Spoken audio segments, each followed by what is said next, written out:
અંકલેશ્વરમાં લોકોમાં રોષ અને નગરમાં રોડનું નવીનીકરણ ચોમાસા બાદ કરો, પણ એ પહેલા રોડના ખાડા તો પૂરો તેવી માંગ કરાઈ રહી છે। પાલિકા દ્વારા માર્ગ અને મકાન વિભાગ પાસેથી શહેરમાંથી પસાર થતો મુખ્ય માર્ગ હસ્તગત કરી ડેવલપમેન્ટનો નિર્ધાર કર્યો છે। ભરૂચી નાકાથી લઈ 3 રસ્તા સર્કલ સુધીનો માર્ગ અનેક સ્થળે બસ ખાડા જ ખાડા જોવા મળી રહ્યા છે। અંકલેશ્વરમાં પડી રહેલા અનરાધાર વરસાદ વચ્ચે માર્ગો ખાડે ગયા છે।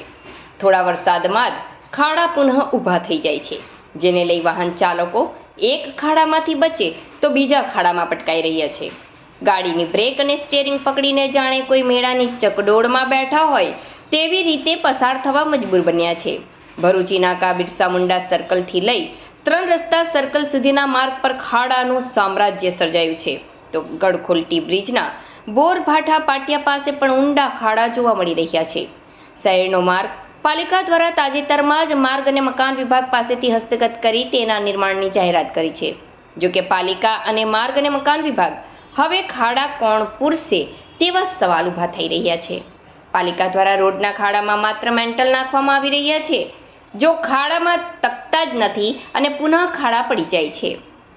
માર્ગ પર સૌથી ખરાબ હાલત જ્યોતિ સિનેમા શિવ કોમ્પ્લેક્સ પાસે જોવા મળી રહી છે, જ્યાં અસંખ્ય ખાડાને લઈ વાહન ચાલકો હાડકા તોડ રોડ વચ્ચે પસાર થવું પડી રહ્યું છે।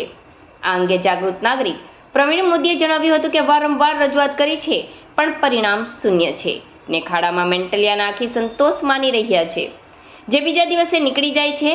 રોડની બદતર હાલતને લઈ લોકો હાડકાની સમસ્યા સર્જાઈ રહી છે, તો વાહનનું મેન્ટેનન્સ વધતા લોકોના ખિસ્સા ખાલી થઈ રહ્યા છે, પણ પાલિકા સત્તા પક્ષના પેટનું પાણી હલી રહ્યું નથી અને પ્રજાને હાડ મારવી વેઠવી પડી રહી છે। નગરમાં રોડનું નવીનીકરણ ચોમાસા બાદ કરો, પણ એ પહેલા રોડના ખાડા તો પૂરો તેવી માંગ શહેરીજનો કરી રહ્યા છે। અંકલેશ્વર શહેર તેમજ આસપાસના વિસ્તારોના રસ્તાઓની હાલત એટલી બિસ્માર થઈ ગઈ છે કે પ્રજા હાલાકી ભોગવી રહી છે। વારંવાર એવું થાય છે કે રોડ બનાવવામાં આવે કે એનું પેચિંગ કરવામાં આવે તો એ એક જ વરસાદમાં નજીવા વરસાદમાં પણ એ રસ્તાઓનું ધોવાણ થઈ જાય છે। પ્રજાની આ હાલાકી આ પ્રજા ક્યાર સુધી ભોગવશે એ ખબર નથી પડતી।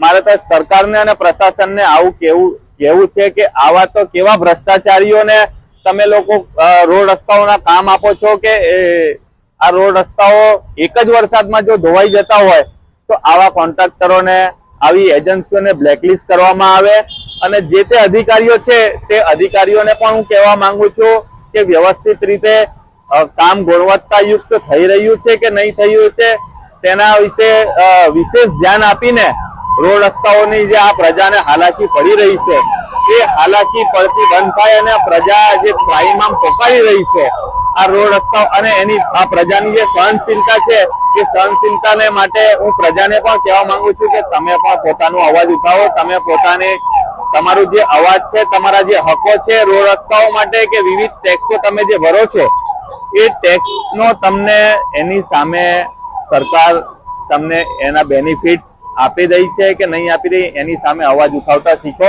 તો જ તમારું ભલું થશે, તો જ તમારા કામો નીકળશે। અને સરકારને પણ હું કહેવા માંગુ છું, પ્રશાસનને કહેવા માંગુ છું, હમણાં હાલમાં જ મહાવીર ટર્નિંગ પાસે જે જૂનો નેશનલ હાઈવે રોડ બન્યો હતો તે માત્ર 15 દિવસની અંદર એનું ધોવાણ થઈ ગયું અને એના ઉપર ફરી કાર્પેટિંગ કરવામાં આવ્યું। તો એ જે તે એજન્સી છે તે એજન્સીની પણ તપાસ કરવામાં આવે અને આ રોડ રસ્તાઓનું વહેલી તકે નિરાકરણ લાવવામાં આવે જેથી પ્રજા હાલાકી ભોગવતી બંધ થાય। જય હિન્દ, જય ભારત। હું પ્રવીણભાઈ મોદી, નિવૃત્ત શિક્ષક, અંકલેશ્વર શહેરની અંદર જે બિરસા મુંડા ચોકથી સ્ટેશન સુધીનો માર્ગ એટલો બધો બિસ્માર છે કે ગ્રામ્ય વિસ્તારની પ્રજાને જો અહીંયા ગાડી આવવું હોય તો એમને એમના ગામના રસ્તાઓ સારા લાગે। અમે ઘણી વખત ફરિયાદ કરીએ છીએ નગરપાલિકાને, પરંતુ નગરપાલિકાના હાલના સત્તાધીશો એટલા બધા ખાઈ બટેલા છે અને તેમાં પણ જે મુખ્ય અધિકારી જે છે એ મુખ્ય અધિકારીના માર્ગદર્શન હેઠળ જ સત્તા પક્ષ કામગીરી કરી રહેલો છે, કારણ કે સત્તા પક્ષ પાસે અત્યારે એવું કોઈ સૂઝબૂઝ નથી કે આપણે કઈ રીતે કામગીરી કરવી। આ રોડને આ કાયમ માટે અમે ફરિયાદ કરીએ છીએ. હવે એની અંદર ખાલી સાદા કપચા નાખી જાય છે.